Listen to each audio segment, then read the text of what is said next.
Government हमेशा इस बात के ऊपर जोर देती रही है कि उर्दू यहाँ की जबान है, हिंदुस्तान की, और इसको हिंदुस्तान में फ्लोरिश करना चाहिए। इसकी पूरी बुनियाद जो मौलाना आज़ाद नेशनल उर्दू यूनिवर्सिटी की है, वो बुनियाद ये है कि जो उर्दू बैकग्राउंड के बच्चे हैं उनको हम यहाँ एडमिशन दें और जो मेन स्ट्रीम में उनको लाना है।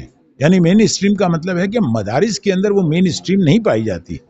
मदारिस के डिग्रीज को रिकॉग्नाइज करके हम अपनी डिग्री उनको देने की कोशिश करते हैं। हैदराबाद तक महदूद नहीं है, हमारे पास 14 स्टेट में जो है हमारे सेंटर्स हैं। और आपको ये भी बता दूं कि दरभंगा में हमारे पास 30 एकड़ लैंड है जहां हमारे 4-4, 5-5 प्रोग्राम चल रहे हैं। Hi everyone, this is Arabic, a unique restaurant blending the rich flavors of Arabic, Turkish and Mughlai cuisines. And yes, we are going viral for our kunafas. Soft, creamy, crispy and the best you'll find in Delhi. But that's not all. We also offer premium wedding catering, bringing royal Middle Eastern hospitality to your big day. From grand buffets to live kunafa stations, we create luxurious, unforgettable experiences that your guest will rave about.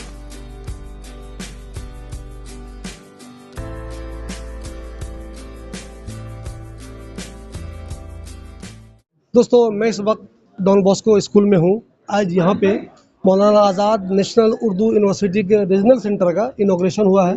हमारे साथ मौलाना आज़ाद Urdu university के professor Syed Ainul Hasan साहब हैं, जो vice chancellor हैं। मौलाना आज़ाद national Urdu university जिस मकसद से कायम हुई थी, अब तक तरक्की तो बहुत हो गई, इमारतें बहुत अच्छी बन गई हैं, बच्चे बहुत एडमिशन ले रहे हैं। आपको लग रहा है कि सही दिशा में, सही सिमत में वो जा रहा है? देखिए, मौलाना आज़ाद नेशनल उर्दू यूनिवर्सिटी का मेन कैंपस हैदराबाद है, मगर ये हैदराबाद तक महदूद नहीं है। हमारे पास 14 स्टेट में जो है हमारे सेंटर्स हैं।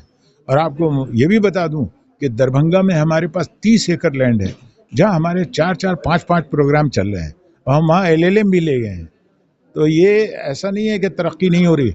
हमने नूह के अंदर सिर्फ जो है वो हमारे पास 10th तक था, उसको हमने 12th तक CBSE बोर्ड से किया और उसके बाद वहाँ के बच्चों के लिए BA का प्रोग्राम खोल दिया। और वहाँ पर हमारा एक टीचर ट्रेनिंग कॉलेज भी चलता है। इतना खूबसूरत कैंपस हरियाणा में है, आप इसको ऐसे अंडर एस्टिमेट मत कीजिए। हम तो कैंपस बना रहे हैं। बनारस का कैंपस हमारा फैशन टेक्नोलॉजी, इंटीरियर टेक्नोलॉजी के ऊपर वहाँ पर कैंपस खुला है, वहाँ टीचर ट्रेनिंग कॉलेज है, वहाँ अभी जो है वो मास्टर प्रोग्राम ले गया हूँ एजुकेशन के अंदर। तो ये सारा काम हर कॉर्नर पर हो रहा है, हर जगह हो रहा है। श्रीनगर को हमने छोड़ा नहीं है, श्रीनगर में हमने ज़्यादा से ज़्यादा स्टूडेंट्स को वहाँ एडमिट करने की कोशिश की है। महाराष्ट्र जो है वो बहुत बड़ा हमारा एक इलाका है जहाँ पर हम बराबर वहाँ जाते हैं। और हमारा बॉम्बे का जो सेंटर है वो आप देखेंगे वाशी में कितना वाइब्रेंट सेंटर वहाँ पर है।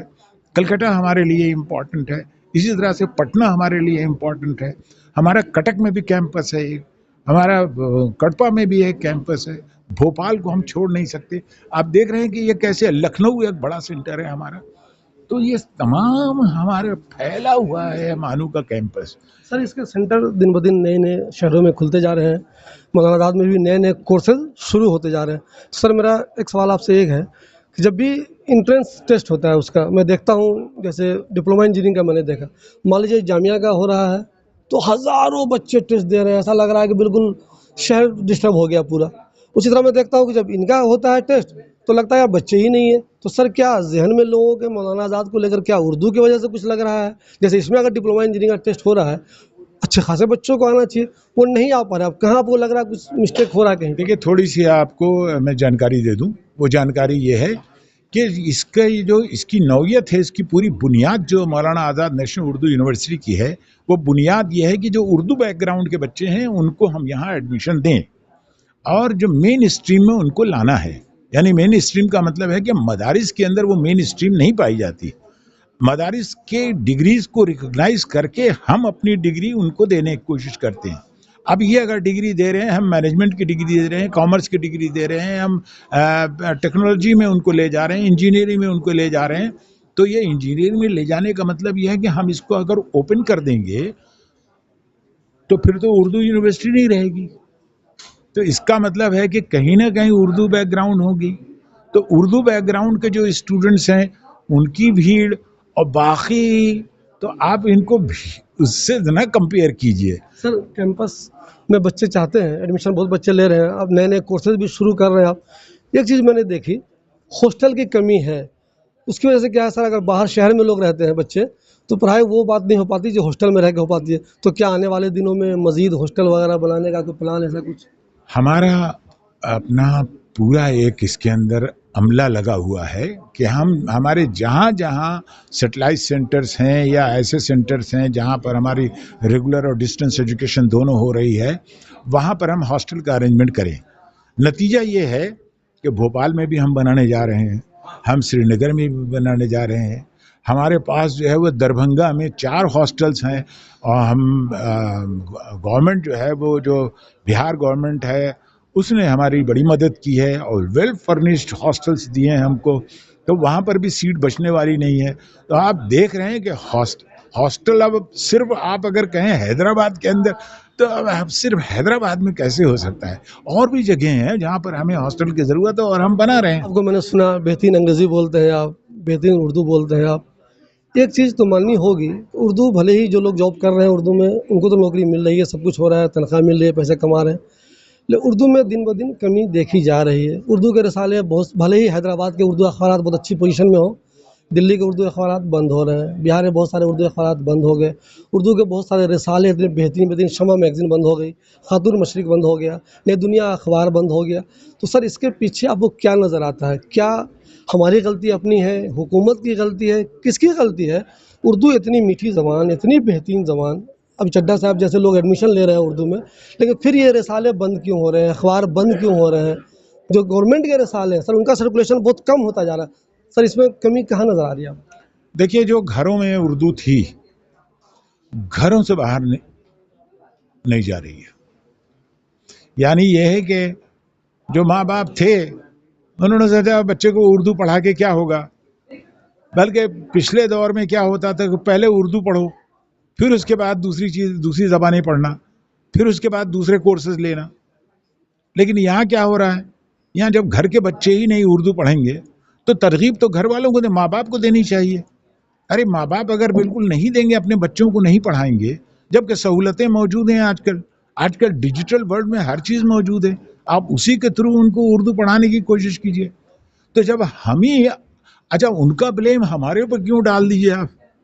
हम तो इंस्टीट्यूशन बिल्डिंग करने की कोशिश कर रहे हैं, उनके पास जो है वो अपने घर का इंस्टीट्यूशन सही नहीं है। वो कहिए ना, अखबार बंद इसलिए हो रहे हैं कि घरों में अखबार नहीं जा रहे हैं, पढ़ने वाले नहीं है घरों के अंदर।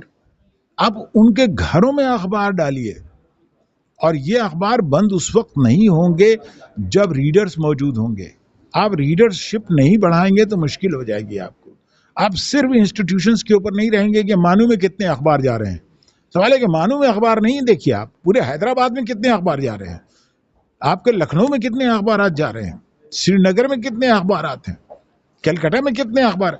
आप इनका हिसाब ऐसे लगाइए ना। वो उन लोगों ने अगर इसको कमज़ोर कर दिया तो हम क्या करें? हम तो कोशिश कर रहे हैं इसको और मजबूत करने की, हम तो ले जा रहे हैं, जगह जगह ले जा रहे हैं, उर्दू की किताबें हम लिख रहे हैं, उर्दू में हम, भारतीय भाषा समिति का है, हम जो हायर एजुकेशन है उसका सिलेबस बना रहे हैं, पूरा तैयार कर रहे हैं, किताबें तैयार कर रहे हैं। हमने AICTE की 100 बुक्स जो हैं वो टेक्नोलॉजी, साइंस एंड टेक्नोलॉजी की, इंजीनियरिंग की ट्रांसलेट करके दे दी उनको। अब पढ़ने वाले ले जाए या फिर हम जाके हर घर में बांटेंगे, बिल्कुल पोस्टमैन की तरह की ये लो किताब, लेकिन किताब भी अगर बांटेंगे तो आनी तो चाहिए उर्दू। सर अभी आपकी जो मेन प्लानिंग क्या है, आपके दिल में चल रहा है कि ये चीज़ मैं जाते जाते इस यूनिवर्सिटी में ज़रूर करूँगा? देखिए, इस साल से इंजीनियरिंग खुल रहा है आपका, तो हमारे यहाँ इंजीनियर्स पैदा होंगे। वैसे भी हमारे यहाँ उसमें कंप्यूटर साइंस और इंफॉर्मेशन टेक्नोलॉजी में ये था। हम चाहते हैं इस यूनिवर्सिटी को रिसर्च ओरिएंटेड यूनिवर्सिटी बनाना।